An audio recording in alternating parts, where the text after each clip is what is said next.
जय राधा माधव जय कुंज बिहारी। जय राधा माधव जय कुंज बिहारी। जय गोपी जन वल्लभ जय गिरिवरधारी। जय गिरिवरधारी। जय यशोदानंदन ब्रज जन कंदन। यशोदानंदन ब्रज जन रंजन। यमुना तीरा बनचारी। जय राधा माधव जय कुंज बिहारी। हरे कृष्णा कृष्णा कृष्णा हरे हरे हरे राम राम राम हरे हरे हरे कृष्णा कृष्णा कृष्णा हरे हरे हरे राम राम राम हरे हरे। हरे कृष्णा कृष्णा कृष्णा हरे हरे हरे राम राम राम हरे हरे। गोविंद बोलो हरि गोपाल बोलो राधा रमन हरि गोविंद बोलो। गोविंद बोलो हरि गोपाल बोलो राधा रमन हरि गोविंद बोलो। जय राधा माधव राधे। जय राधे श्याम सुंदर राधे। जय राधे मदन मोहन राधे। जय राधे कुंज बिहारी राधे। जय राधे गोविंद राधे। जय जगन्नाथ बलदेवा जय सुभद्रा। जय गौर निताय जय गौर निताय। जय जय प्रभुपाद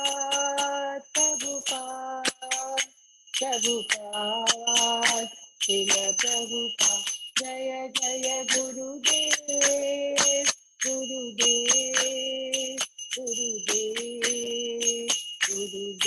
निताय गौर। हरि बोल हरि बोल हरि बोल हरि बोल। हरि नाम संकीर्तन की जय। शिला प्रपात की जय। अनंत कोटि वैष्णव वृंद की जय। हरि हरि बोल हरि बोल। बहुत बहुत धन्यवाद शीतला पद्मा देवी दासी माता जी, बहुत सुंदर कीर्तन किया माता जी, बहुत बहुत धन्यवाद। और अजय प्रभा प्रभु ने आज हरे हमें कृष्णा जुहू, प्रभु। हरे कृष्णा धन बड़ा माता जुहू टेम्पल का दर्शन कराया, बहुत ही सुंदर। बहुत बहुत धन्यवाद अजय प्रभा प्रभु को। और अभी हम लोग मंगलाचरण करते हैं, ठीक है ना। ओम अज्ञान तिमिरांधस्य ज्ञानांजन शलाकया चक्षुरुन्मीलितं येन तस्मै श्री गुरुवे नमः। श्री चैतन्य मनोभीष्टं स्थापितं येन भूतले स्वयं रूप कदा मह्यं ददाति स्वपदान्तिकं। वन्देऽहं श्री गुरु श्रीयुतपद कमलं श्री गुरु वैष्णवांश श्री रूपम साग्र जातम सहगना रघुनाथम वितम तम सजीवम स्वादेतम सावभूतम परिजम सहितम कृष्ण चैतन्य देवम श्री राधा कृष्ण पादान सहगना ललिता श्री विशाखा वितांत च। नमो ओम विष्णुपादाय कृष्ण पृष्ठाय भूतले श्रीमते भक्ति वेदांत स्वामिन इति नामिने। नमस्ते सारस्वती देवे गौरवाणी प्रचारिणे निर्विशेष शून्यवादी पाश्चात्य देश तारिणे। वांछा कल्पतरुभ्यः कृपा सिंधुभ्य एव च पतितानां पावनेभ्यो वैष्णवेभ्यो नमो नमः। नमो महावदान्याय कृष्ण प्रेम प्रदायते कृष्णाय कृष्ण चैतन्य नामने गौरत्विषे नमः। हे कृष्ण करुणा सिंधु दीन बंधु जगतपते गोपेश गोपिका कांत राधा कांत नमस्तुते। तप्त कांचन गौरांगी राधे बिंदावनेश्वरी विषभानुसुते देवी प्रणमामि हरिप्रिये। नीलांचल निवासाय नित्याय परमात्मने बलभद्र सुभद्रायां जगन्नाथाय ते नमः। जय श्री कृष्ण चैतन्य प्रभु नित्यानंद श्री अद्वैत गदाधर श्रीवासादि गौर भक्तवृंद। मुखम करोति वाचालम पंगुलंगे गिरिम यत्कृपातम हम वंदे श्री गुरुम दीनतारिणम। परमानंद माधवम श्री चैतन्य ईश्वरम। हरे कृष्णा कृष्ण कृष्ण हरे हरे हरे राम राम राम हरे हरे। श्री श्री मंगलाचरण की जय। शिला प्रभुपाद की जय। हरे कृष्णा। हरे कृष्ण। दंडवत प्रणाम प्रभु जी। प्रणाम माता जी, दंड प्रणाम हेमलता माता जी। आज की श्रीमद् भागवतम चर्चा कथा में सभी भक्तों का एक बार फिर हार्दिक स्वागत है। सभी भक्तों के चरणों में मेरा दंडवत प्रणाम है, सादर प्रणाम है। भगवान श्री कृष्ण गुरु आचार्य की हमारे असीम कृपा है कि हम लोग सब भक्त लोग मिल करके कई दिनों से श्रीमद् भागवतम की हम चर्चा कर पा रहे हैं। अभी हम लोग कैंटो 3 के, कल हमने कैंटो 3 का 27वां अध्याय पूर्ण किया और आज हम 28वें अध्याय में प्रवेश करेंगे। इसके पहले जो हमने 27 अध्याय कंप्लीट किए हैं उसको हम लोग एक बार संक्षेप में दोहराते हैं। प्रथम 4 अध्याय में हमने विदुर जी और उद्धव जी का संवाद है। प्रथम अध्याय में विदुर जी के प्रश्न है भगवान के वृंदावन और वृंदावन के बाहर की लीलाओं के बारे में, और उसका उत्तर दूसरे तीसरे अध्याय में उद्धव जी देते हैं। चौथे अध्याय में उद्धव जी विदुर जी को मैत्रेय मुनि के पास में भेज देते हैं दिव्य ज्ञान प्रदान प्राप्त करने के लिए। स्वयं नहीं देते हैं क्योंकि विदुर जी उनसे उम्र में बहुत बड़े हैं। उस मर्यादा को ध्यान में रखते हुए स्वयं न कह कर करके मैत्रेय मुनि जो हरिद्वार में गंगा नदी के तट पर है वहां पर भेज देते हैं। 5वें 6ठे अध्याय में हम जाते हैं। 5वें अध्याय में विदुर जी और मैत्रेय मुनि का संवाद है, जिसमें विदुर जी मैत्रेय मुनि से प्रश्न करते हैं जीव का कल्याण वास्तव में किसमें है, और सर्ग के बारे में, महाविष्णु का दशा विष्णु की सृष्टि के बारे में कि किस प्रकार 23 एलिमेंट होते हैं। 23 एलिमेंट भगवान की विभव शक्ति से मिलकर कर करके किस प्रकार विराट रूप की उत्पत्ति होती है। 7वां अध्याय में पुनः विदुर जी का प्रश्न है ईश्वर तत्व और जीव तत्व के बारे में, जो कि हम लोगों ने 26-27वें अध्याय में बहुत अच्छे से डिटेल में पढ़ा है, जो कल ही हमने समाप्त किया है। 8वें अध्याय में हम प्रवेश करते हैं। शीर्षक है ब्रह्मा जी का प्राकट्य। गर्भोदय विष्णु की नाभि से जो कमल निकलता है उस कमल से ब्रह्मा जी का प्राकट्य होता है। 9वें अध्याय में हमने पढ़ा ब्रह्मा जी की स्तुति भगवान गर्भोदय विष्णु को, जिन्होंने उनको आदेश दिया सृष्टि को करने की। कौन सी सृष्टि? दूसरी सृष्टि, जिसको बोलते हैं विसर्ग, सेकेंडरी सृष्टि। 10वें अध्याय में सृष्टि के विभाग, जिसमें संक्षेप में वर्णन है प्राकृतिक और वैकृतिक। प्राकृतिक में सर्ग महाविष्णु के द्वारा और वैकृतिक सृष्टि ब्रह्मा जी की। 11वें अध्याय में परमाणु से समय की गणना, जिसमें हम लोग समय के बारे में, मनवंतर के बारे में, युगों के बारे में और कल्प के बारे में याद रहेंगे। कल्प किसको बोला? ब्रह्मा जी के एक दिन को हम लोग कल्प बोलते हैं। अलग अलग कल्प के अलग अलग नाम है। 12वें अध्याय में हम लोग प्रवेश करते हैं, जिसमें है शीर्षक यहाँ से ब्रह्मा जी की सृष्टि शुरू होती है। प्रथम वो अविद्या, 5 अविद्या उत्पन्न करते हैं। मोह, तम,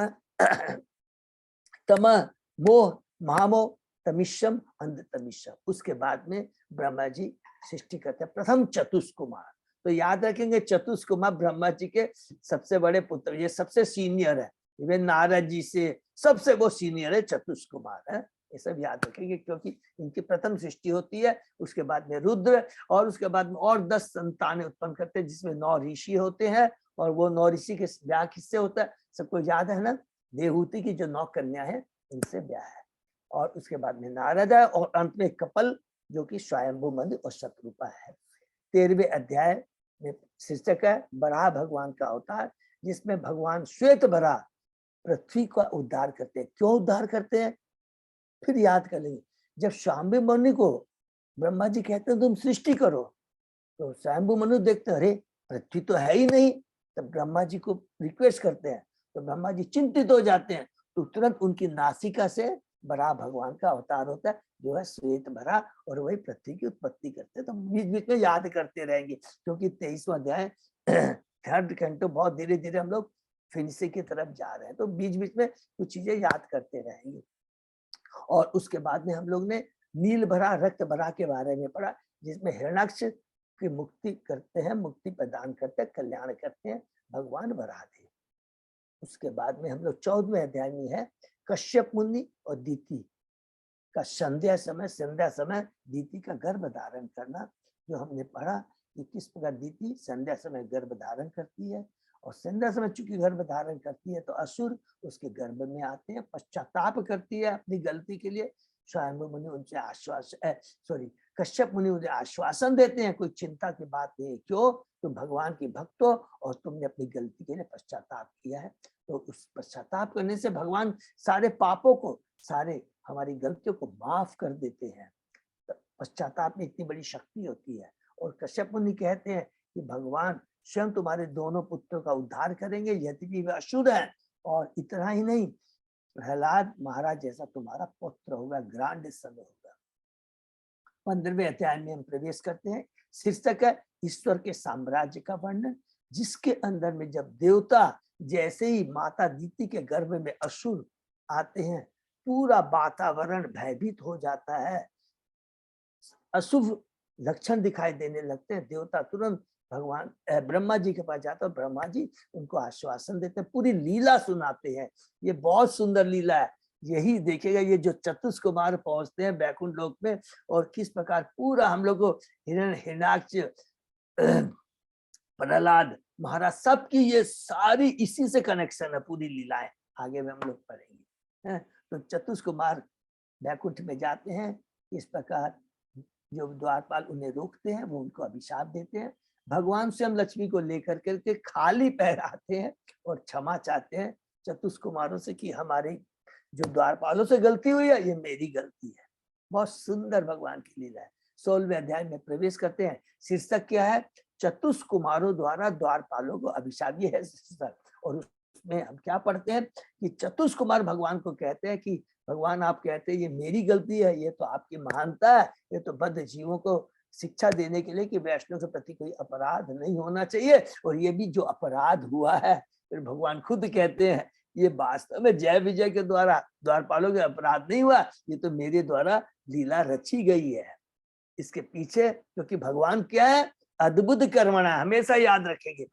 जब भी याद कर, इतना सुंदर है। भीष्म पितामह का भी याद आता है। कैंटो 1 में भगवान कहते हैं युधिष्ठिर को, अरे तुम इतने चिंतित हो, तुमने युद्ध जीत लिया, कहते हो कि मेरे चलते करोड़ों करोड़ों लोगों की हत्या हुई है, तुम्हारे इस प्रश्न का उत्तर मैं नहीं दे सकता, एकमात्र एक ही जन दे सकता है। कौन? भीष्म पितामह दे सकते हैं। एक एक चीज में भगवान अद्भुत करना है। तो यहाँ पर भी बहुत सुंदर भगवान की लीला है। तो भगवान अद्भुत करना है। भगवान चाहते हैं कि द्वारपाल जय विजय भौतिक जगत में जाए, और मोहन प्रभु ने हमने बताया, और जाकर के भगवान की बहुत दिन से हाथों में खुजली हो रही थी, कई दिनों से भगवान ने युद्ध नहीं किया था, वीर रस का आनंद लेना चाहते थे। और 3 युगों में, त्रेता युग में, द्वापर युग, सतयुग में, त्रेता युग में और द्वापर, तीनों युगों में भगवान यही द्वारपाल जय विजय से लीला होती है, और उनसे युद्ध करते हैं, उनका कल्याण करते हैं, और पुनः वो आध्यात्मिक जगत में आते हैं। ये वास्तविक कारण है भगवान का, ये जितनी भी लीला रचने का, कि जय विजय को अभिशाप दिलाने का पीछे आंतरिक कारण क्या है? भगवान की लीला, भगवान स्वयं चाहते थे। तो ये बहुत सुंदर हम लोगों ने पढ़ा। तो कहते हैं भगवान और उसके बाद 17, 18, 19, 3 में वही हिरणाक्ष और बराह भगवान की लीला किस पर। हिरणाक्ष 17 अध्याय में पढ़ा, उसके साम्राज्य का वर्णन है कि किस तरह उत्पात मचाता है। 18वें अध्याय में भगवान किस प्रकार उनसे युद्ध करते हैं बराह भगवान, और 19वें अध्याय में भगवान उसको किस प्रकार मार कर मुक्ति प्रदान करते हैं। 20वें अध्याय में फिर वही संक्षेप में वर्णन है सर्ग विसर्ग, और 21 से लेकर 24 अध्याय में यहाँ पर देवहूति माता और कर्दम मुनि के दिव्य गृहस्थ जीवन का वर्णन है। 21वें अध्याय में शीर्षक है स्वयंभु मनु और कर्दम मुनि का संवाद, जिसमें बताते हैं कि किस प्रकार कर्दम मुनि 10,000 वर्ष तक दिव्य तपस्या करते हैं। भगवान प्रकट होते हैं, भगवान से अपनी दिव्य इच्छा व्यक्त करते हैं कि मुझे गुणवती पत्नी मिले। भगवान कहते तुम्हारी इच्छा पूर्ति होगी, स्वयं स्वयंभु मुनि तुम्हारे पास में आएंगे। तो स्वयंभु मुनि स्वयं आते हैं अपनी पत्नी और देवहूति को लेकर के कर्दम मुनि के आश्रम में, और कर्दम मुनि उनको बहुत अच्छा से आदर सम्मान करते हैं और कहते आप जैसे महान राजा है उसी के चलते पूरे साम्राज्य में शांति बनी रहती है, अन्यथा असुरों का उत्पात शुरू हो जाए, सारी वर्ण व्यवस्था डिस्टर्ब हो जाए। तुरंत 22 अध्याय में प्रवेश करते हैं, इसका शीर्षक है कर्दम मुनि और देवहूति का परिणय माने ब्याह, जिसमें अब स्वयंभु मुनि ग्लोरीफाई करते हैं कर्दम मुनि के, आप तो भगवान के मुख हैं, ये तो आप ज्ञान दे रहे हैं कि राजा का क्या कर्तव्य होना चाहिए, और मुझसे प्रार्थना मेरी पुत्री देवहूति है, बड़ी गुणवती है, आपके लायक इससे ब्याह कीजिए। कर्दम मुनि राजी हो जाते हैं और उसके बाद स्वयंभु मुनि चले जाते हैं। 23वें अध्याय में प्रवेश करते हैं, देवहूति का शोक, जिसके अंदर देवहूति किस प्रकार अपने पति की सेवा करती है, एक महान भक्त की सेवा करती है। कर्दम मुनि प्रसन्न होते हैं, उनसे 9 कन्याएं उत्पन्न होती है, जिनका ब्याह हमने अभी पढ़ा। ब्रह्मा जी की जो 9 ऋषि उनसे हो जाता, पुत्र ऋषि, ऋषि पुत्र उनसे होता है। और जब वो जाने लगते हैं कर्दम मुनि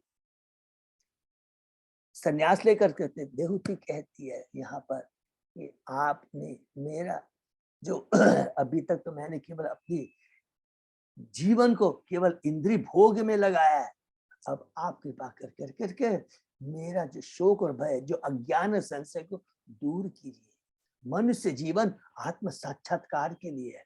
आत्म साक्षात्कार का मतलब है हमारे कर्म वो होने चाहिए जो भगवान से संबंधित हो, और जब भगवान से संबंधित कर्म होते हैं तो असत्य के पीछे अनासक्ति उत्पन्न होती है, और सत्य शाश्वत चीज के प्रति आसक्ति उत्पन्न होती है, भक्ति, और वही जीवन का लक्ष्य है। उसी में जीवन, मनुष्य जीवन की सार्थकता है, अन्यथा मनुष्य जीवन मरण के समान है। बहुत सुंदर लास्ट में देवहूति कहती है, बहुत ही पावरफुल है।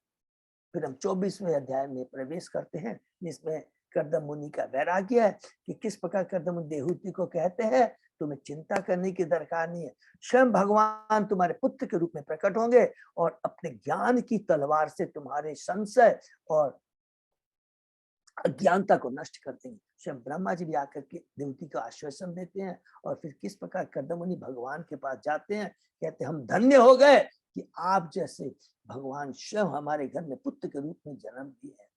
और फिर भगवान कहते हैं कि मैंने जो वचन दिया पूरा किया है, और फिर भगवान का आशीर्वाद प्राप्त करके कर्दम मुनि घर छोड़ के चले जाते हैं, भगवान की भक्ति करके दिव्य धाम को प्राप्त। फिर हम लोग प्रवेश करते हैं यहाँ से, जो कि 25 अध्याय से लास्ट 33 अध्याय तक चलेगा, जिसमें है कर्दम मुनि की भगवान माता देवहूति को शिक्षा। कौन सी शिक्षा है? ये सांख्य दर्शन, सांख्य के मीन्स एनालिटिकल स्टडी। किसके बारे में? प्रकृति, ईश्वर, जीव, ज्ञान योग और भक्ति का कंपैरिजन।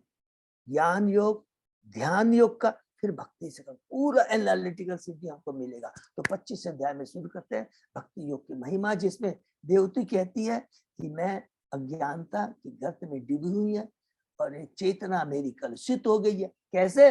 मैं और मेरे की ये जो कलुषित चेतना है, ये मुझे, इससे मुझे मुक्त कीजिए। भगवान कपिल कहते हैं तुम्हें अपने मन को शुद्ध करना पड़ेगा। मन को शुद्ध कैसे कर सकते हैं? भगवान की भक्ति करके। भक्ति कैसे करनी चाहिए? भक्तों का संग करने से। भक्तों का संग करने से जो भौतिक कलुषिता है, भौतिक जगत का 3 गुणों का प्रभाव है, वो नष्ट हो जाता है। फिर देवहूति दूसरा प्रश्न करती है कि कौन सी भक्ति करनी चाहिए? भगवान कहते हैं तुम्हें भाव भक्ति करनी चाहिए, स्वतः जो स्फुरित होती है। अगर वैसी नहीं होती है, कर सकती हो, तो धीरे धीरे धीरे धीरे, हमने पढ़ा है ना, भगवान के मुख का दर्शन करना चाहिए, माने विधि भक्ति का तुम्हें पालन करना चाहिए। और अंत में कहते हैं दिव्य तीव्र भक्ति ही जीवन का लक्ष्य है। 26वें अध्याय में प्रवेश सकते हैं, प्रकृति के मूल सिद्धांत, जिसके अंदर में ईश्वर तत्व, जीव तत्व और प्रकृति के बारे में, प्रकृति के बारे में पहले बताते हैं, परमात्मा के बारे में कहते हैं मैं परमात्मा की विभिन्न कोटियों के बारे में तुम्हें बताऊंगा। परमात्मा जो कि जो कि अच्युत है, वो क्या है, बहुत सुंदर सुंदर वाली बात कहते हैं कि वो सर्वत्र विराजमान है, न उनका कोई आदि है न कोई अंत है। और फिर कहते हैं भौतिक जगत में आते हैं, भौतिक जगत की सृष्टि करते हैं, भौतिक जगत का पालन करते हैं, लेकिन भौतिक जगत से लिप्त नहीं होते। लेकिन दूसरी तत्व जीव तत्व के बारे में, ये हुआ ईश्वर तत्व, तो जीव तत्व के बारे में बताते हैं कि जीव भी क्या है, वो सूर्य के ही समान है, वो भी सच्चिदानंद रूप है। लेकिन भौतिक जगत में आकर कर करके वो क्या होता है, उसको लगता है कि मैं बंध गया, लेकिन वास्तव में बंधता नहीं है। तो हम जब बोलते फिर प्रभु बंधता नहीं, तो बद्ध जीव क्यों बोलते हैं उसको? बद्ध जीव इसलिए बोलते हैं क्योंकि वो सपना देखना शुरू कर देता है। भगवान सपना नहीं देखता है, वो अच्युत है, लेकिन जीव आकर के लगता है कि मैं बंध गया, और बंधने के चलते वो सपना देखना शुरू करता है और कहता है कि अपने को 3 गुणे बंध कर अपने को कंट्रोलर प्रोपराइटर मान बैठता है। ये बहुत सुंदर बात यहाँ पर बताते हैं। और उसके बाद में कहते हैं कि भगवान की भक्ति करनी चाहिए। यहाँ पर बोलते हैं जीव वास्तव में बंधता नहीं है, लेकिन माया के प्रभाव से जब बंध जाता है तो वो इस तरह की स्वप्न की अवस्था आती है। हमने एग्जाम्पल क्या पढ़ा था, उसी को बार बार याद रखें।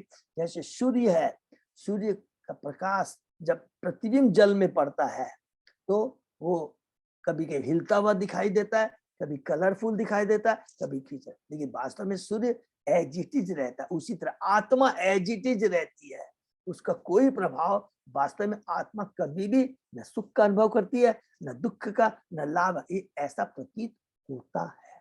तो ये जो आवरण है, ये आवरण को कैसे काटा जा सकता है? भक्ति के द्वारा।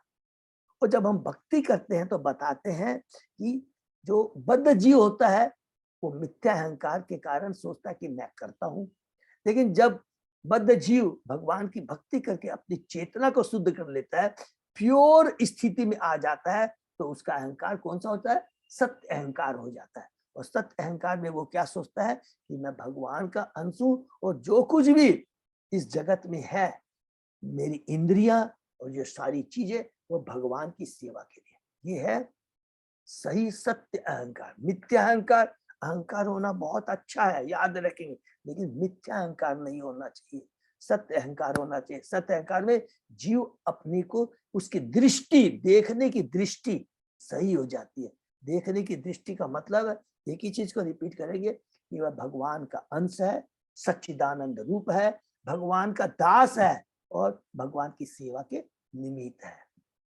इंपॉर्टेंट है। जब फिर तुलना करते, पूरा लास्ट तक यही चीज बोलते हैं, जब वो बद्ध अवस्था में रहता है देखिए पूरा जीव तत्व के बताया हमने पढ़ा, तो वो सोचता है कि मैं विनष्ट हो गया। बहुत सुंदर बोलते हैं, मेरा धन संपत्ति चली गई, तो उसको लगता है कि मैं विनष्ट हो गया, लेकिन वो विनष्ट नहीं होता, ये केवल उसका मिथ्या अहंकार बोलता है। क्योंकि सत्य बात क्या है, सत्य अहंकार क्या, हमने जो पढ़ा, सारी चीजें भगवान की है, भगवान की सेवा के लिए है, हमारी सेवा के लिए है ही नहीं, तो हमने खोया क्या? जब हमारा है ही नहीं तो हमने खोया क्या? ये वास्तविक ज्ञान है। फिर उसके बाद में कहते हैं कि यहाँ पर फिर देवती माता प्रश्न करती है, 2 मिनट में पूरा रिपीट करेंगे। बोल, देव माता प्रश्न करती है कि मुझको तो लगता है कि प्रकृति और जीव का एक दूसरे के प्रति जो आकर्षण है वो शाश्वत है, और जबकि जीव करता नहीं है, और ज्ञानी के बारे में बताते हैं, चिंतन के द्वारा मुक्त होने की इच्छा रखता है। तब यहाँ पर भगवान कपिल कहते हैं, इसके पहले प्रभुपाद जी कहते हैं, यदि कोई भक्ति के पथ को छोड़कर केवल चिंतन द्वारा वस्तु को जानना चाहता है तो ये बेकार का प्रयत्न है, ये बेकार के, इससे कोई लाभ नहीं होता है। फिर कहते हैं कि कृष्ण चेतना में रहकर यदि कोई कर्म करता है, और कृष्ण चेतना में रहने का मतलब हमने क्या पढ़ा कि श्रवण करना, श्रवण करने से काम तथा लोभ की इच्छा खत्म हो जाती है। बहुत इंपॉर्टेंट बात हमने पढ़ा। और जीव क्या है, दिव्य स्थिति पर स्थिर हो जाता है। दिव्य स्थिति में स्थिर होने का मतलब पूरा ज्ञान उसका परफेक्ट हो जाता है। नोट करेंगे, ज्ञान क्या, मैं स्वरूप में भगवान का अंश हूं, मैं भी सच्चिदानंद हूं, मैं कभी भी वास्तव में लिप्त नहीं होता, लगता है लिप्त होता है, और मैं भगवान की सेवा के लिए हूं। और जब ये चेतना, ये ज्ञान हो जाता है तो उसके कर्म भी सुधर जाते हैं। कर्म सदैव भगवान के लिए होते हैं, और जब उसके कर्म भगवान के प्रति होते हैं तो वो पूर्ण स्वतंत्र हो जाता है। भौतिक जगत में रह भी वो पूर्ण स्वतंत्र हो जाता है। फिर आगे श्लोक में प्रभुपाद जी कहते हैं कि वास्तव में दोनों ही गलत है। दो चीज क्या, कर्मयोगी कर्मी जो सोचता है कि मेरा जीवन सारी चीजें इंद्रिय तृप्ति के नंबर 1, और यहाँ पर ज्ञानी के लिए, ये देखिए ये चैप्टर इसीलिए ज्ञानी के लिए बोला गया कि ज्ञानी सोचता है कि मेरा ज्ञान बहुत दिव्य है, भौतिक जगत से छुटकारा पाकर भगवान की ब्रह्म ज्योति में विलीन होना, माने भौतिक छुटकारा पा जाओ, तो यही जीवन का लक्ष्य है। दोनों ही वास्तव में रोग है।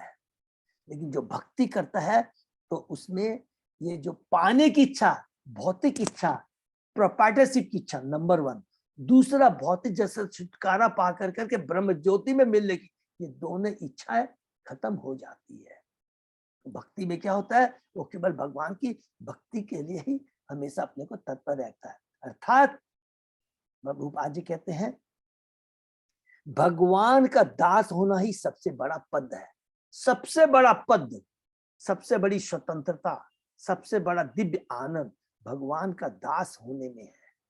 और दास के रूप में भगवान की भक्ति करके प्राप्त दिव्य आनंद ही वास्तविक स्वतंत्रता है। बहुत इंपॉर्टेंट प्रभुपाद जी कहते हैं।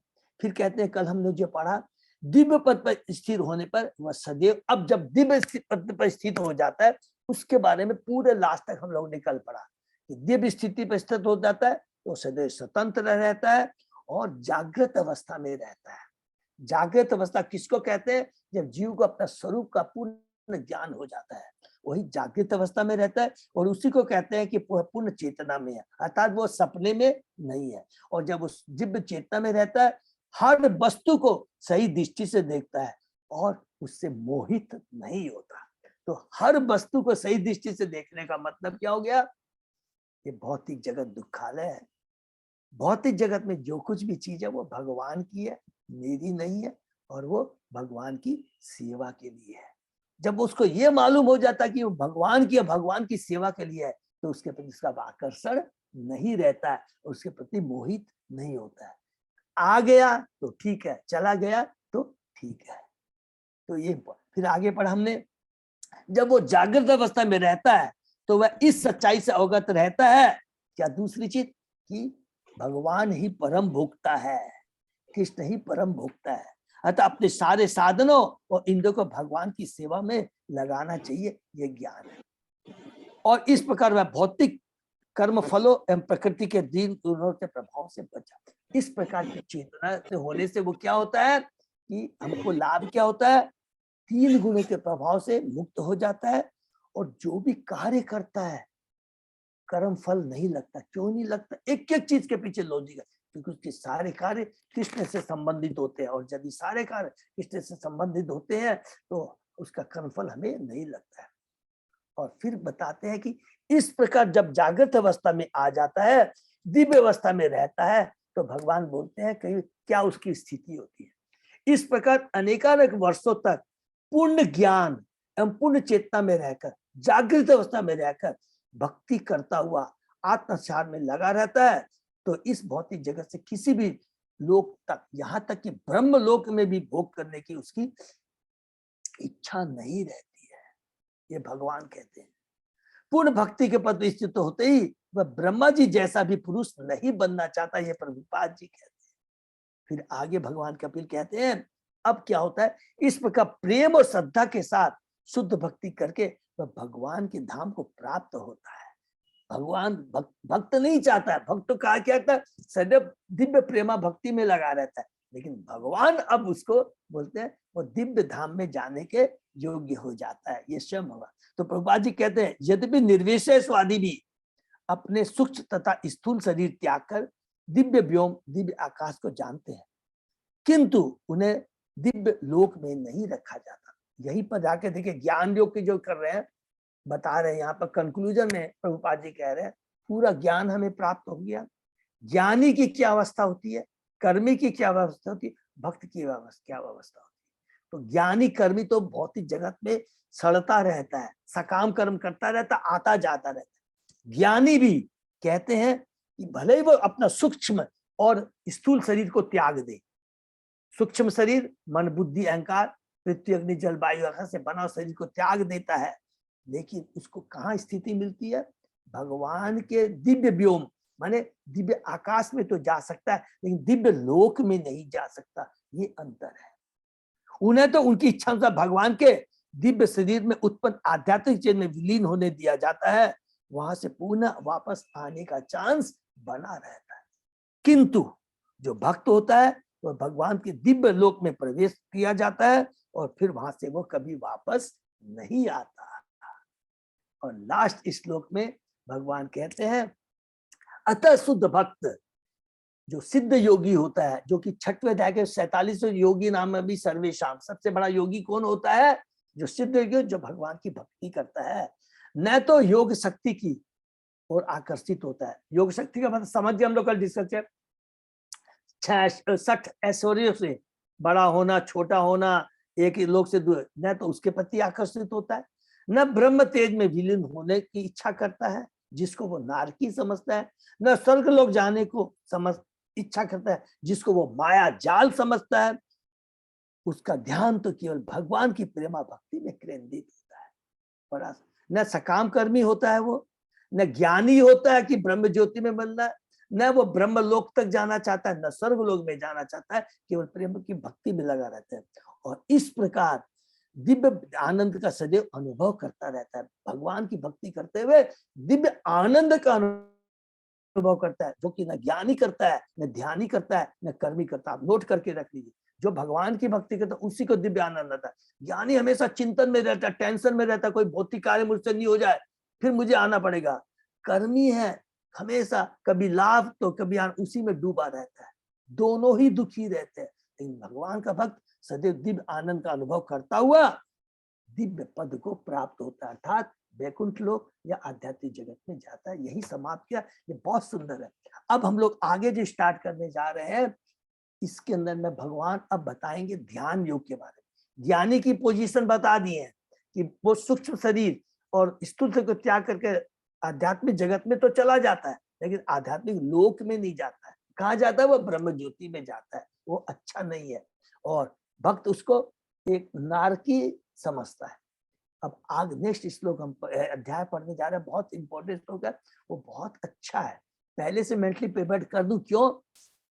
ध्यान योग के बारे में, ध्यान योग के बारे में है। तो उसके अंदर में हम लोग पढ़ेंगे, सबको मालूम है, जो जो गीता में हमने पढ़ा पूरा चीज यहाँ पर इतना सुंदर डिटेल में आ जाएगा। और इसको हम लोग बहुत फास्ट पढ़ेंगे, क्योंकि इसमें क्या है कि बताया गया है कि जो हमने गीता में पढ़ा है, यम नियम आसन प्रत्याहार प्राणायाम प्रत्याहार धारणा ध्यान और समाधि, ये जो अष्टांग योग के बारे में बताया गया, उसको हम लोग पढ़ेंगे।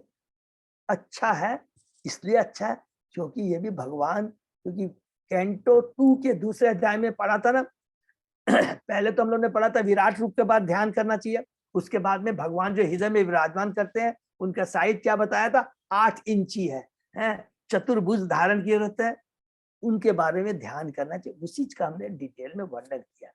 तो अब समझ में आएगा प्रभु ये करने से, लेकिन इससे लाभ क्या होता है ये प्रभुपाद जी बार बार श्लोक में बताएंगे। तो हम लोग आज शुरू करते जा रहे हैं चैप्टर 28 अध्याय कैंटो 3, ठीक है। ओम नमो भगवते वासुदेवाय, ओम नमो भगवते वासुदेवाय, ओम नमो भगवते वासुदेवाय। नारायण नमस्कृत्य नरं चैव नरोत्तमं देवी सरस्वती व्यासं ततो जयम् उदीरयेत्। नष्टप्रायेषु अभद्रेषु नित्यं भागवत सेवया भगवती उत्तम श्लोके भक्ति भवति नष्ट की। आराधयो भगवान ब्रजेश तनय ततदाम वृंदावनम रमया काचित उपासना ब्रजवधु वर्गेण या कल्पिता।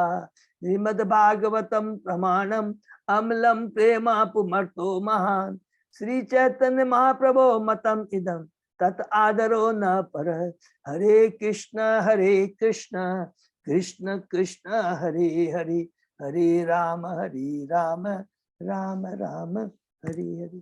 कैंटो 3 अध्याय 28 शीर्षक है भक्ति साधना के लिए कपिल भगवान कपिल के आदेश। तो शुरू करते हैं। श्री भगवान वाच योगस्य लक्षणं वक्ष्ये स बीजस्य नृप आत्मजे मन येन एव विधिना प्रसन्नम याति सतपथम। भगवान ने कहा हे माता, हे राजपुत्री, अब मैं आपको योग विधि बतलाऊंगा, अर्थात ध्यान विधि, अष्टांग योग विधि, जिसका उद्देश्य मन को केंद्रित करना है। इस विधि का अभ्यास करने से मनुष्य प्रसन्न रहकर परम सत्य के मार्ग की ओर अग्रसर होता है। याद रखें, एक एक चीज को ध्यान रखें, परम सत्य के मार्ग की ओर अग्रसर होता है। मन बहुत ही विचलित है। गीता के 6वें अध्याय में भगवान ने कहा मन बहुत चंचल है। और ऑलरेडी हम लोग एक्सपर्ट हो चुके हैं, हम लोग को सबको मालूम हो चुका है कि मन को केंद्र करने के लिए हमने पढ़ चुका है एकमात्र विधि है अभ्यास करना। भगवान गीता में कहते हैं वो अभ्यास क्या है? हरि नाम का कीर्तन, भक्ति करना, यही अभ्यास है और कोई दूसरा उपाय नहीं। लेकिन भगवान ने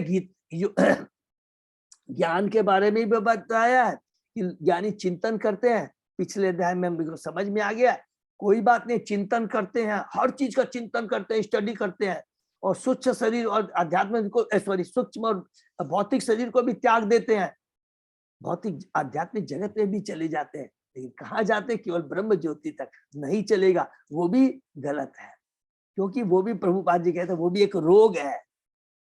अब बोलते हैं यहाँ ठीक है कोई बात नहीं है, हम ध्यान करेंगे किस चीज के लिए? मन को बस में करने के लिए। तो यहाँ पर मन को बस में करने के लिए किसका ध्यान करते हैं? हृदय में स्थित परमात्मा का। और उसकी विधि क्या है जो अभी हमने जस्ट संक्षेप में डिस्कस किया, उसको आगे में डिटेल में यहाँ पर पढ़ते हैं। किस लिए करना है ध्यान? मन को केंद्रित करने के लिए, ये याद रखेंगे।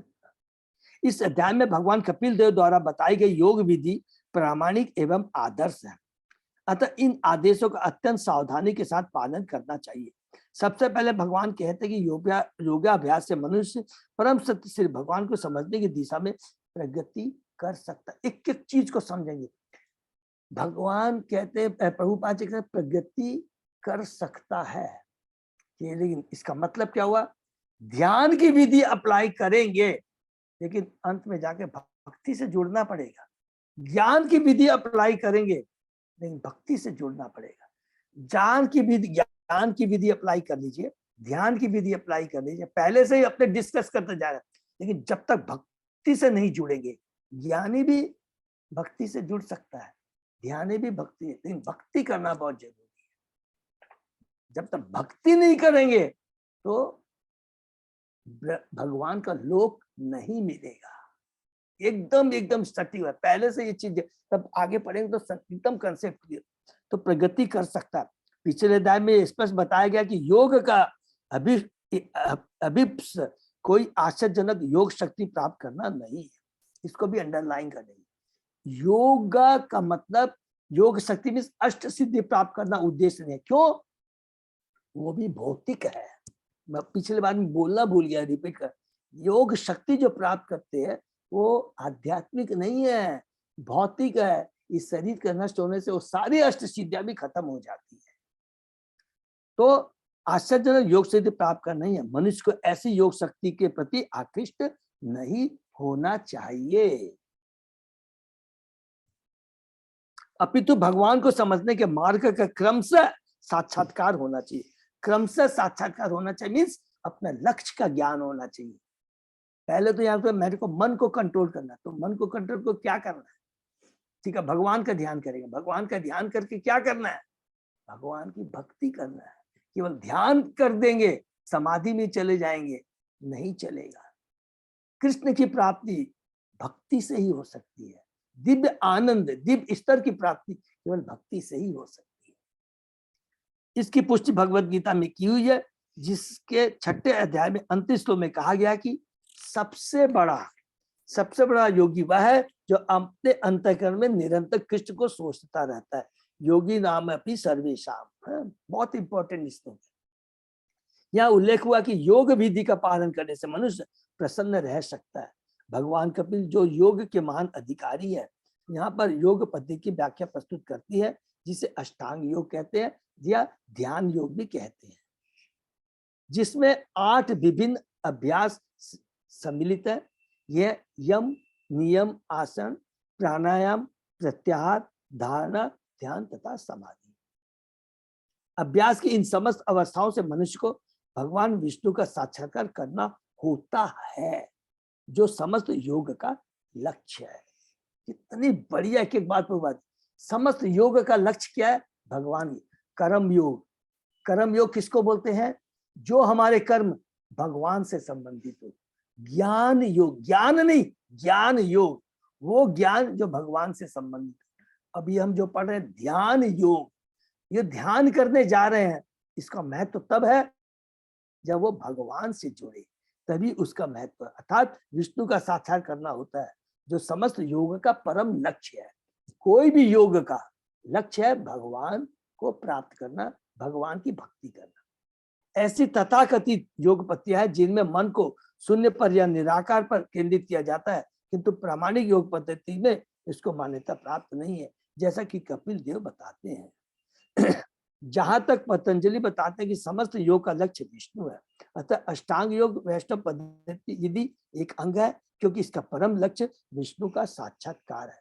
योग की सफलता योग शक्ति प्राप्त करने में नहीं है, इसको भी अंडरलाइन करेंगे कि योग की सफलता केवल योग शक्ति, बड़ा होना, छोटा होना, बार बार प्रभु बात किया, अष्ट सिद्धि प्राप्त करना, योग शक्ति का मतलब अष्ट सिद्धि प्राप्त करना लक्ष्य नहीं है, जिसकी भर्त्सना पिछले अध्याय में की गई है। पिछले श्लोक में हमने पढ़ा है ना, 29-30 श्लोक में, भक्त है उसको नकारता, उसको कोई महत्व तो नहीं देता है, अपितु समस्त उपाधियों एवं स्वाभाविक स्थिति की परिस्थिति से मुक्त होना है। हरि बोल। योग का अर्थ है समस्त उपाधियों एवं स्वाभाविक स्थिति की परिस्थिति से मुक्त होना है। समस्त उपाधियों, समस्त उपाधियों का मतलब I am the proprietor, I am the controller, मेरी ये पोस्ट है, आई एम द कंट्रोलर, ये जो इस उपाधियों से मुक्त होना है। योगा अभ्यास की यही परम उपलब्धि है। तो इससे मुक्त होना और भगवान से जुड़ना, यही परम लक्ष्य है। तो ये पहले श्लोक में पहले ही प्रभुपाद जी हिंट दे दिया। नेक्स्ट, स्वधर्म आचरणम शक्त्या विधर्मात् च निवर्तम देवात लब्धेन संतोष आत्मवित चरण अर्चनम। मनुष्य को चाहिए कि यथाशक्ति अपने कर्तव्यों का पालन करे और उन कर्तव्यों को न करे जो उसे नहीं करने हैं। उसे ईश्वर की कृपा से जो कुछ भी प्राप्त हो उसी से संतुष्ट रहना चाहिए और गुरु के चरण कमलों की पूजा करनी चाहिए। यहाँ पर जर्नल इंस्ट्रक्शन देते हैं। क्यों इंस्ट्रक्शन? जो कि हमारी भक्ति में बाधक है। जो कार्य क्या है, हमें अपने कर्तव्यों का पालन करना चाहिए और वो कार्य न करे जो उसे नहीं करने। अर्थात पहला हमने क्या पढ़ा, यम और नियम। यम और नियम का मतलब डू और डोंट डू, क्या करना चाहिए क्या नहीं करना चाहिए, कौन से कर्म है कौन से विकर्म है। एकदम सिंपल चीज है, इसी से एक एक जाएंगे। वो पहली जरूरी है। जो विकर्म करते हैं, जो शास्त्र द्वारा अनुमोदित नहीं है, तो उसका तो फिर माने भगवान भरोसे, वो समझ लीजिए वो तमोगुणी लेवल पे ही है? जो कार्य नहीं करे, वो तो हमने शुरू में गीता में पढ़े हैं, ठीक है। उसे ईश्वर की कृपा से जो कुछ भी प्राप्त हो उसी से संतुष्ट रहना चाहिए। यहाँ पर बताते हैं कि हमें अगर हम ज्यादा श्रम करेंगे, ज्यादा श्रम का मतलब क्या है? रजोगुण का प्रभाव। रजोगुण में जब जीव रहता है सबसे ज्यादा वो डिस्टर्ब होता है, इसके पास इतना है, मेरे पास इतना नहीं है, रात दिन खटता रहता है। तो उस केस में क्या होता है, वो सकाम कर्मी रहता है और वो कभी भी भक्ति में बहुत होता है, उसके मुश्किल आना बहुत जरूरी है, बहुत मुश्किल है। तो उस ईश्वर की कृपा से जो भी प्राप्त उसी शत्रु रहते और गुरु के चरण कमलों की पूजा करनी चाहिए, अर्थात भगवान के भक्तों से गुरु से संपर्क बनाना चाहिए। तो ये यहाँ पर इस श्लोक में बताते हैं कपिल भगवान माता देवहूति। तात्पर्य हम पढ़ते हैं। इस श्लोक में कई ऐसे महत्वपूर्ण शब्द है जिसकी विशद व्याख्या की जा सकती है, किंतु हम हर एक के कुछ महत्वपूर्ण पहलुओं की ही व्याख्या करेंगे। अंतिम कथा है आत्म विचरणाचरणम। आत्मविद का अर्थ स्वरूप सिद्ध जीव या प्रामाणिक गुरु। बहुत सुंदर स्वरूप सिद्ध वक्त हमको एकदम समझ में आ गया अच्छी तरह, जो 3 गुणों से ऊपर है कि वो वही गुरु है, वही परम भक्त है, वो परम ध्यानी है और परम वैरागी है, परम सन्यासी है। अर्थात जिसको भौतिक जगत में है लेकिन भौतिक जगत से उसका कोई लेना देना नहीं है, वो है स्वरूप सिद्ध जीव या प्रामाणिक गुरु। गुरु प्रामाणिक गुरु स्वरूप सिद्ध होता है, याद रखिए। जब तक मनुष्य स्वरूप सिद्ध नहीं रहता और परमात्मा के साथ अपने संबंध को नहीं जानता, वह प्रामाणिक गुरु नहीं बन सकता। देखिए आचार में होना चाहिए, प्लीज याद रखेंगे। प्रामाणिक केवल ज्ञान से नहीं होना चाहिए, अपने आचरण में भी होना चाहिए, तभी उसको प्रामाणिक गुरु कहेंगे। अपने को बहुत जन ऐसे मिल जाएंगे, इतना परम ज्ञान है लेकिन कभी भी अपने आचरण में नहीं लाता है। जब तक हम अपने आचरण में नहीं लाएंगे हम प्रचार नहीं कर सकते हैं।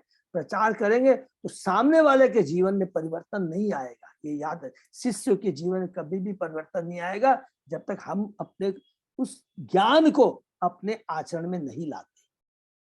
यहाँ पर ये संतुति की गई प्रामाणिक गुरु की खोज करके उसकी शरण में अर्चना में जाना चाहिए, क्योंकि उससे प्रश्न करके तथा उसकी पूजा करके वह आध्यात्मिक कार्यों को सीख सकता है।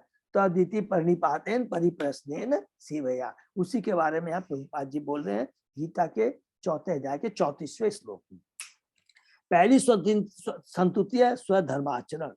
जब तक हम यह शरीर धारण किए हुए हैं तब तक हमारे कुछ कर्मों की गई है। कर्मों को 4 सामाजिक श्रेणियों में बांट दिया गया है, ब्राह्मण, क्षत्रिय, वैश्य तथा शूद्र। इन विशेष कर्मों का उल्लेख शास्त्रों में विशेष रूप से भगवद गीता में मिलता है। बहुत सुंदर भगवान ने दिया है। स्वधर्माचरण का अर्थ है कि मनुष्य को समाज के विशेष वर्ग के लिए संतुष्ट कर्मों का पालन श्रद्धा पूर्वक तथा शक्ति भर करना चाहिए। उसे किसी दूसरे का कर्म अपने ऊपर नहीं ओढ़ लेना चाहिए। मालूम है ना, हम लोगों ने पढ़ा था दूसरे का धर्म है पालन करने वो है दोषपूर्ण होता है, वो अपराध है।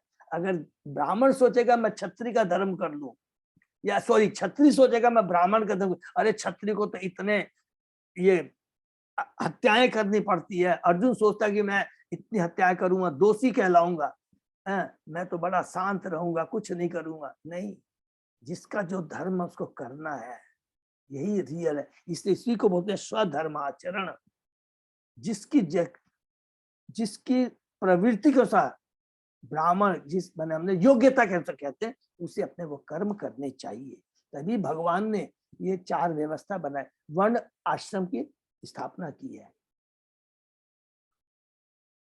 किंतु यदि कोई इतना भाग्यशाली है कि वह आध्यात्मिक पहचान के स्तर तक उठकर समाज या जाति विशेष में जन्म की उपाधि से ऊपर उठ जाता है, तब उसका स्वधर्म या कर्म एक बात भगवान की सेवा रह जाता है।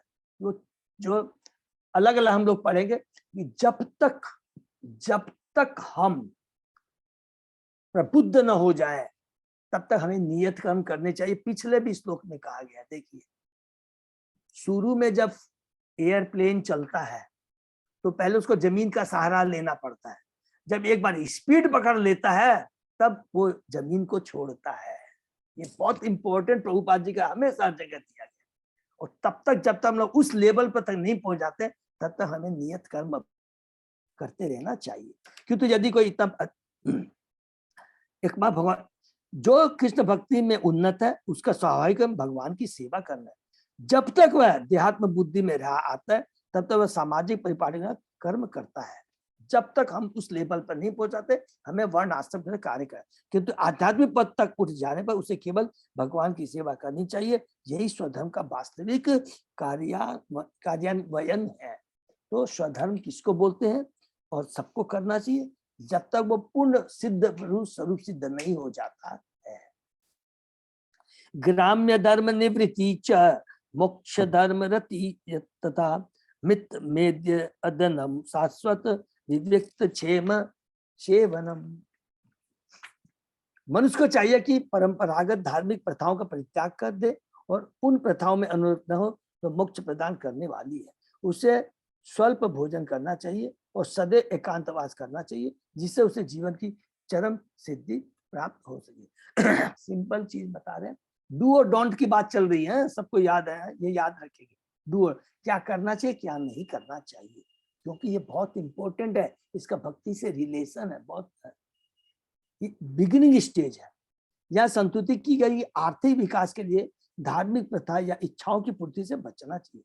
प्रकृति के चंगुल से मुक्ति पाने के लिए ही ये उपदेशामृत में हमने बहुत डिटेल में पढ़ा है। श्रीमद् भागवत प्रकृति के चंगुल से मुक्ति पाने के लिए धार्मिक प्रथाओं को कार्यान्वित किया जाए। श्रीमद् भागवत के प्रारंभ में ही कहा गया कि सर्वश्रेष्ठ धार्मिक प्रथा वह है जिसके कारण भगवान की दिव्य भक्ति प्राप्त की जा सके। ऐसी धार्मिक प्रथा अबोध रूप से चलती है और उसके पालन से मनुष्य सचमुच संतुष्ट हो जाता है। यहाँ पर इसकी संतुष्टि मोक्ष धर्म के रूप में की गई है, जिसका अर्थ है मोक्ष के लिए या भौतिक कलम से छूटने के लिए धार्मिक प्रथा। सामान्य लोग आर्थिक विकास या इंद्रिय तृप्ति के लिए धार्मिक प्रथाओं का पालन करते हैं, किंतु जो लोग योग में प्रगति करना चाहते हैं उनके लिए इसकी संतुष्टि नहीं की जाती। अगली महत्वपूर्ण अवस्था है मित मेद्यादनम, जिसका अर्थ यह होता है कि मनुष्य को बहुत कम खाना चाहिए। वैदिक साहित्य में आदेश है कि योगी अपनी भूख का केवल आधा खाए। इसका अर्थ यह हुआ कि यदि कोई इतना भूखा है कि एक पौंड लगभग आधा से खा सकता है तो उसे चाहिए कि वह केवल आधा पौंड ग्रहण करे और उसके साथ 4 औंस आधा पाव पानी पिए। चौथाई पेट वायु के आने जाने के लिए खाली रखे। हरि बोल। देखिए प्रभुपाद जी कितना सुंदर बता रहे हैं खाने का कितना महत्व है। यदि इस प्रकार से भोजन किया जाए तो न तो अपच होगा और न कोई रोग। योगी को श्रीमद् भागवत तथा अन्य शास्त्रों में बताए गए विधि के अनुसार ही भोजन ग्रहण करना चाहिए। योगी को एकांत स्थान में रहना चाहिए, यहाँ योग्यासन में कोई बाधा न पहुंचे। यम नियम आसन प्रत्याहार, इसका मतलब यम नियम आसन प्राणायाम और प्रत्याहार, इसका मतलब ये क्या हो गया कि योग में हम जो भगवान का ध्यान करने के लिए जा रहे हैं पहले अपने शरीर को तो ठीक करें।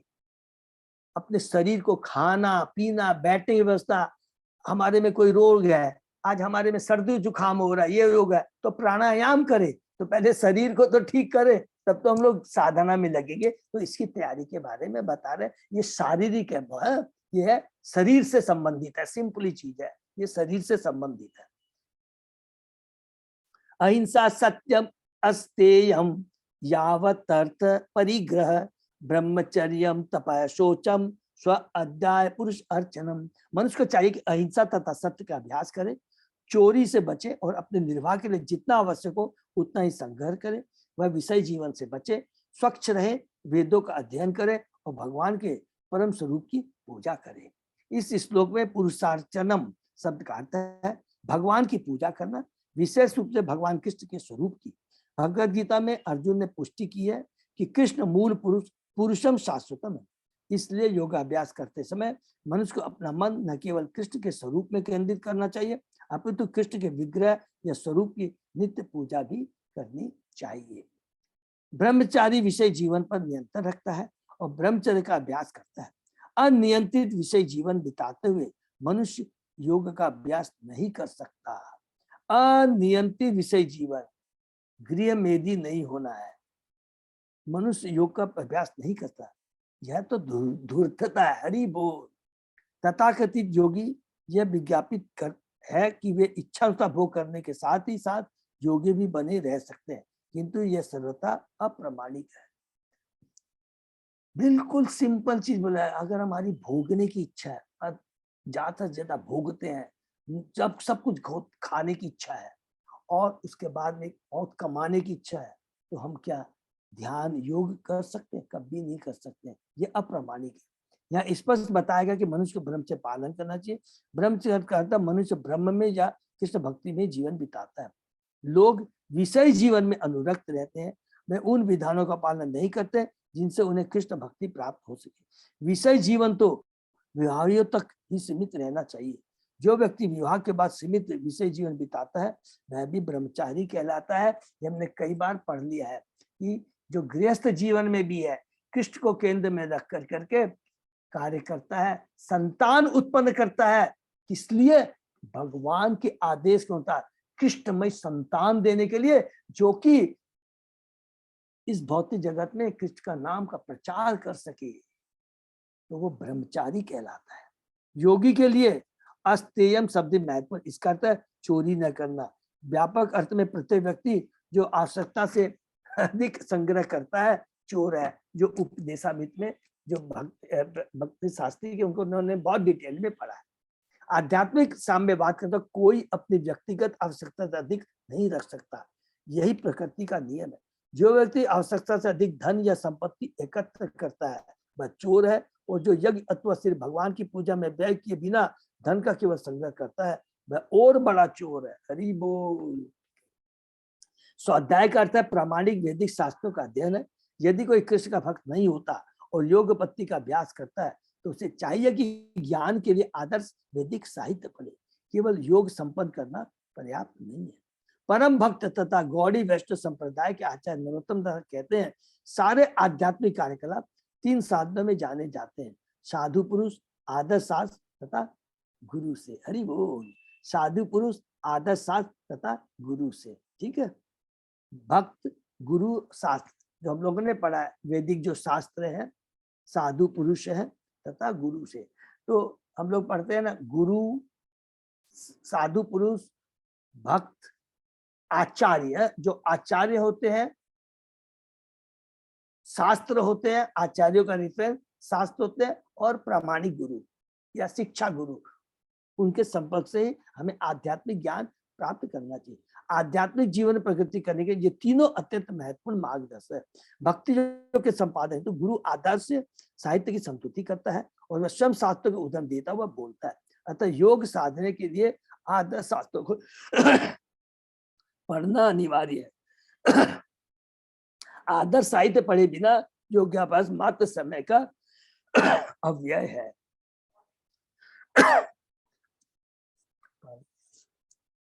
नेक्स्ट,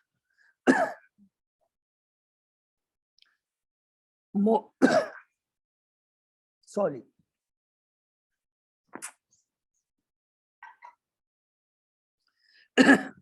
मौनम सत आसंजय स्थैर्यं प्राणजय सने प्रत्याहार च इंद्रियाणाम विषयात्मान शाहृदि। मनुष्य को चाहिए कि मौन धारण करे।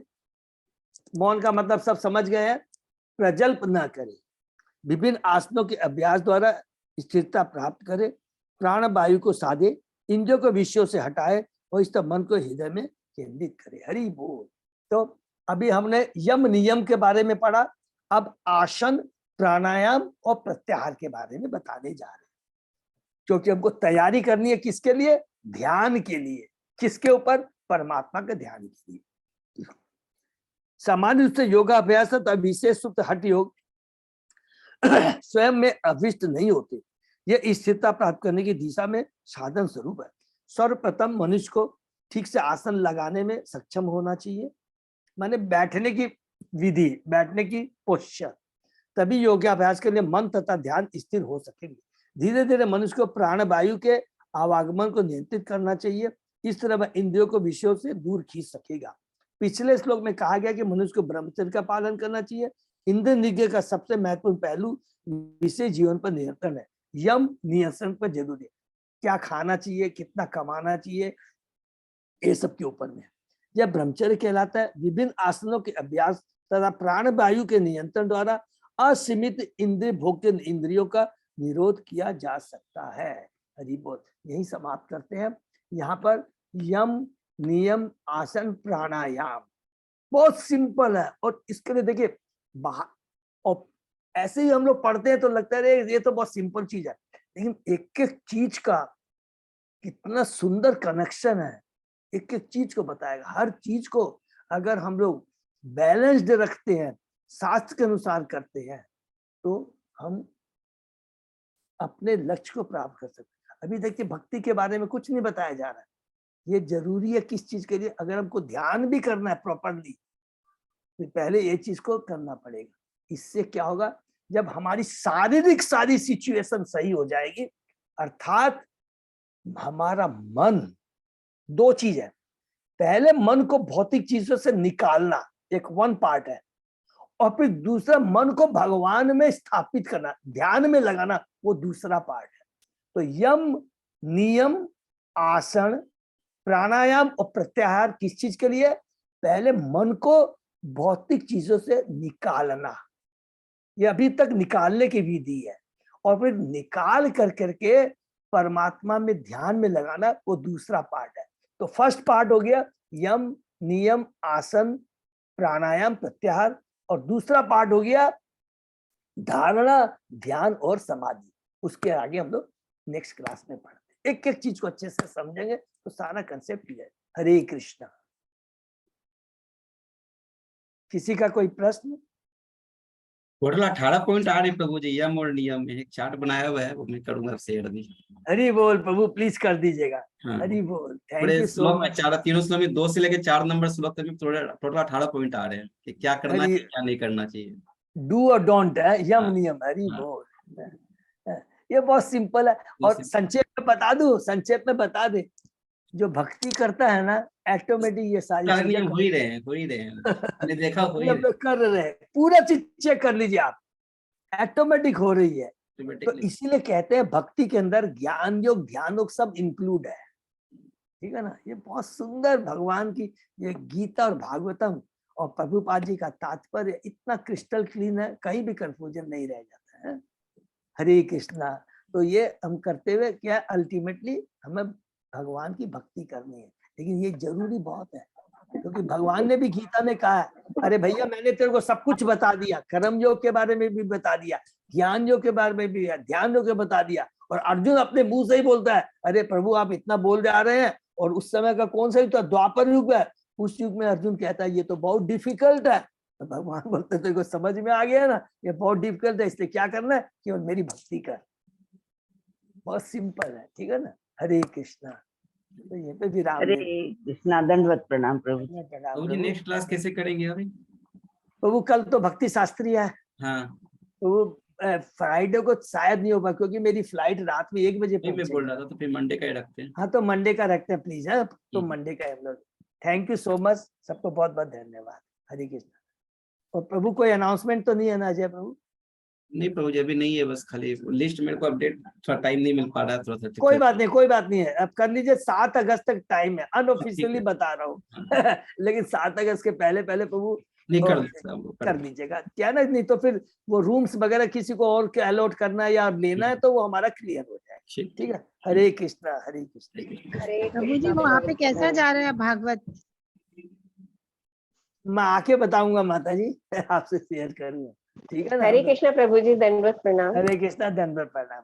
हरे हरे कृष्ण। सभी भक्तों का बहुत बहुत कृष्णा। धन्यवाद। ऐसे नहीं विराम करते हैं, फिर हरे नेक्स्ट क्लास अपने सोमवार को सुबह 7 बजे मिलते हैं। हरि बोल। हरि